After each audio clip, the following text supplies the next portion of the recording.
আসসালামু আলাইকুম প্রিয় ভিউয়ার্স, আপনারা সবাই কেমন আছেন? আশা করি সকলেই ভালো আছেন।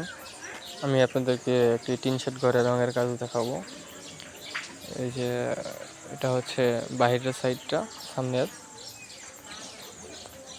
দেখেন আপনারা, এটা হচ্ছে গ্রিলের ডিজাইন। এরকম কাজটি যদি আপনাদের ভালো লেগে থাকে অবশ্যই লাইক কমেন্ট দিয়ে শেয়ার করবেন। আর আশা করি কাজ করতে চাইলে আপনারা অবশ্যই আমাদের স্ক্রিনে দেওয়া নম্বরে যোগাযোগ করবেন।